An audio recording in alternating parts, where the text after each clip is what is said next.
जब बच्चों को ऑटिज़्म का डायग्नोसिस होता है तो सेंसरी सेंसिटिविटीज़ इतनी ज़्यादा होती हैं कि जब कोई त्योहार आता है, जैसे अब जब मैं रिकॉर्ड कर रही हूँ तो गणपति चल रहे हैं, फिर नवरात्रि होगा, दशहरा होगा, दुर्गा पूजा होगा, दिवाली, यानी कि फिर न्यू ईयर, मतलब ऐसे बोलते हैं ना, एक के बाद एक के बाद एक फेस्टिवल्स आते जाएँगे।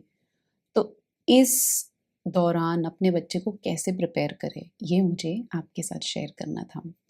मेरा नाम रीना सिंह है, मैं एक ऑक्यूपेशनल थेरेपिस्ट हूँ। मैं पिछले 25 सालों से बच्चों के साथ काम कर रही हूँ, फैमिलीज़ को सपोर्ट कर रही हूँ और वीडियो में चलें और आपको एक्सप्लेन करती हूँ।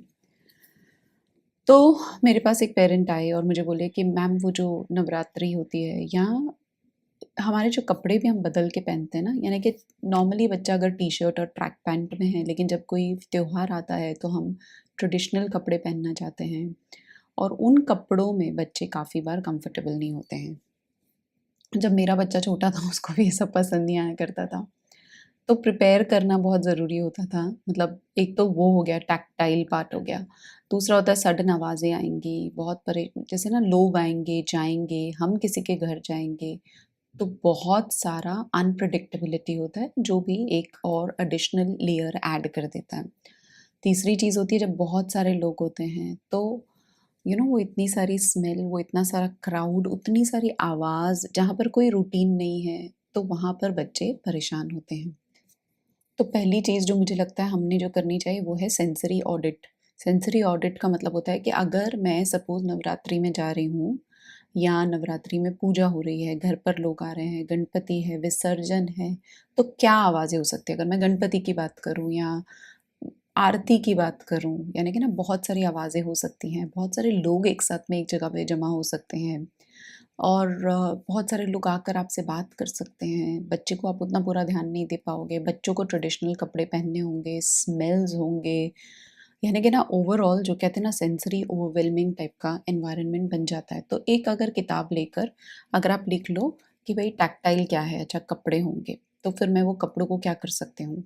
2-3 बार पहले ही पहना के रख सकती हूँ ताकि बच्चा कंफर्टेबल हो जाए। स्टोरी लिख कर दे सकती हूँ कि भई बच्चे को समझे कि भई हम लोग ये कपड़े पहनेंगे या व्हाटएवर। तो बेसिकली टैक्टाइल, डीप प्रेशर पहले दे दूँगी ताकि बच्चा कंफर्टेबल हो। जो भी मेरी स्ट्रैटेजी होगी, तो पहला होगा कि टैक्टाइल में क्या होगा। दूसरा चीज़ होगा कि स्मेल्स, कितने सारे स्मेल आएँगे। तीसरा होगा कि विज़ुअली कितना सारा कुछ हो रहा होगा ना आस-पास में। चौथा होगा कि भई ढोल बज रहे होंगे, अगरबत्ती जल रही होगी, मतलब वो सब मैं लिस्ट बनाकर रख लूँगी कि भई क्या-क्या चीज़ें हो सकती हैं जो मेरे बच्चे को परेशान कर सकती हैं। तो पहली चीज़ वो हो गई। दूसरी चीज़ जो मुझे कहनी थी वो ये थी कि जब आप बच्चे को लेकर अपने किसी यू नो गणपति के पंडाल में जा रहे हो या जब आप पता नहीं आप ये कब सुन रहे होगे, दुर्गा पूजा के पंडाल में जा रहे हो या नवरात्रि हो रही है, तो सोशल स्टोरी लिखना ज़रूरी है। सोशल स्टोरी का क्या मतलब होता है, मैं उसका एक लिंक ऊपर डाल देती हूँ ताकि आपको समझे, बट सोशल स्टोरी का मतलब होता है कि मैं आपको बताऊँगी कि हम कहाँ जाएँगे, क्या होगा, वहाँ पर कौन-कौन होंगे, हम वहाँ कितनी देर रुकेंगे और फिर हम कैसे वापस घर आ जाएँगे। तो ये पूरा डिटेल अगर हम फ़ोटोज़ खींच के इंटरनेट से लेकर वो स्टोरी रात को बच्चे को पढ़ के सुना सकें। तो अगर विसर्जन है गणपति का तो हम वो स्टोरी पढ़ दें, अगर हम दुर्गा पूजा में जा रहे हैं तो वो स्टोरी पढ़ दें, अगर हम नवरात्रि में डांडिया गरबा बहुत हो रहा है, नीचे बिल्डिंग में कई बार होता है और आवाज़ें हो रही होती हैं, तो मैं उसके बारे में लिख दूँ। तो मैं डिटेल में बच्चे को समझा दूँगी ताकि बच्चे को आइडिया होगा कि अच्छा ये सारी चीज़ें होने वाली हैं। तो पहली चीज़ हो गई सोशल स्टोरी, जो मैं पहले से ही लिखना शुरू कर दूँगी। जैसे अभी कल जाना है और आज सोशल स्टोरी पढ़ाऊँ ऐसे नहीं, कम से कम 2-3 हफ्ता, 4 हफ्ता पहले ही सोशल स्टोरी लिखना शुरू कर दूँगी। तो पहली चीज़ हमने किया सेंसरी ऑडिट, दूसरी चीज़ की हमने सोशल स्टोरी बना दी। तीसरी चीज़ जो हम करेंगे कि हम एक ऐसे बैग बना लेंगे कि भई वो बैग में क्या-क्या चीज़ें जाएँगी कि अगर मेरा बच्चा परेशान हो तो मैं ध्यान रखूँ।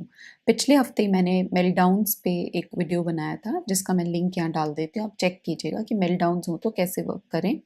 लेकिन एक बैग होगा जिसमें ये बच्चे का मेरा सेंसरी बैग होगा। जैसे कि बच्चे का हो सकता है फ़ेवरेट ब्लैंकेट होगा उसमें या बच्चे के नॉइज़ कैंसलिंग हेडफ़ोन्स होंगे उसमें या कुछ चबाने के लिए ना कुछ चीज़ जिससे बच्चा कंफर्टेबल फ़ील करे या कोई ऐसा टॉय होगा जो थोड़ा भारी होगा जो बच्चा उठा सके या कोई ऐसा टॉय होगा जो वाइब्रेशन वाला टॉय होगा।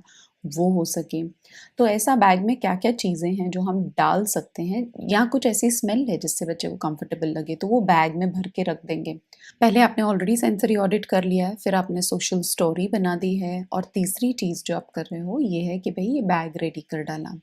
चौथी चीज़, जब भी आप कहीं पर भी लेके जाओ बच्चे को, तो पहले से ही ध्यान रखो कि अगर बच्चा मेरा परेशान हो, तो वो कौन-सी सेफ स्पेस होगी जहाँ पर मैं बच्चे को लेकर जाऊँगी, कि मैं निकलूँगी कैसे यहाँ से। कई बार बहुत भीड़ होती है, आवाज़ बहुत होती है। देखो, मैं ये नहीं कह रही हूँ कि इन जगहों पे बच्चों को नहीं लेके जाओ, लेकर जाओगे तभी बच्चे कंफर्टेबल होना सीखेंगे। लेकिन अगर मैं वहाँ जा रही हूँ तो मैं देख लूँगी अच्छा वो कोना दिख रहा है ना, वहाँ पर अगर बच्चा मेरा परेशान हुआ तो वहाँ ले जाऊँगी। तो पहले से ही ध्यान रखना है कि मैंने अगर मेरा बच्चा परेशान हुआ तो मैं एग्ज़िट स्ट्रैटेजी क्या होगी। At the same time future visualisation मैं बहुत करती हूँ बच्चों के साथ। आँखें बंद करके पेरेंट्स बैठते हैं और देखते हैं हाँ, मेरा बच्चा गया मंदिर में, घंटी भी बजाई, स्मेल्स भी थे, लोग भी थे बट मेरा बच्चा कंफर्टेबल है तो ये तो ठीक है। मतलब मैंने विजुअलाइज़ करना है कि सब अच्छा जा रहा है। लेकिन मैंने ये सारी चीज़ें भी कर रखनी है। तो उससे क्या होगा ना कि ओवरवेल्म नहीं होगा, आप भी परेशान नहीं होगे बिकॉज़ आपको पता है कि क्या होगा।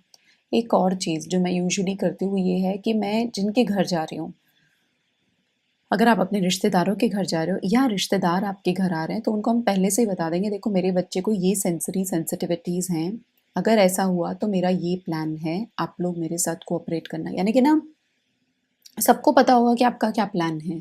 आप क्यों साइड में लेके जा रहे हो अपने बच्चे को, आप हेडफ़ोन्स क्यों पहना रहे हो, वो क्लैरिटी देना बहुत ज़रूरी है। तो अगर आपने ये सब कुछ कर लिया है तो फिर you are full on ready कि भई चलो अभी त्योहार मनाते हैं, मिलकर क्योंकि त्योहार बहुत ज़रूरी है ना, मिलना सबसे एक जनरलाइज़ेशन के तौर पे बहुत ज़रूरी है और फाइनली हमको इसी दुनिया में रहना और ये सब होते ही रहना है।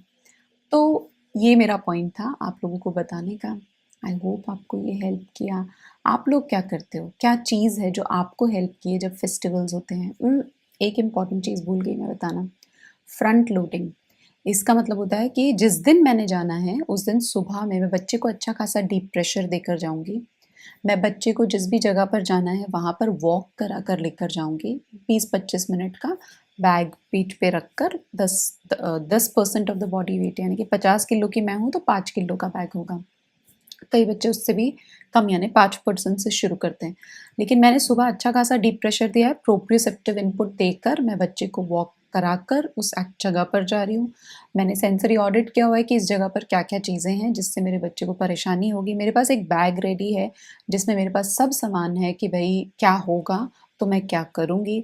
उसके बाद मैंने एक सेफ स्पेस ढूँढ के रखी है कि अगर बच्चा परेशान हुआ तो मैं यहाँ चली जाऊँगी और ये चीज़ मैंने जिनके घर जा रही हूँ, उन सबको कम्युनिकेट करके रखी है। तो मुझे बस चाहिए कि आप अपने बच्चे के साथ फेस्टिवल बहुत लाइक कहते हैं ना खुश होकर मनाइए। कई जगहों पे जाना मुश्किल है लेकिन जितना एक्सपोज़र हो सकेगा उतना बच्चे को फ़ायदा करेगा। मुझे बताना आप क्या करते हो? आप किस तरीके से अपने बच्चे को प्रिपेयर करते हो और ये सारे स्ट्रैटेजीज़ किस तरीके से क्या अपनाते हो? अगले हफ़्ते मिलते हैं।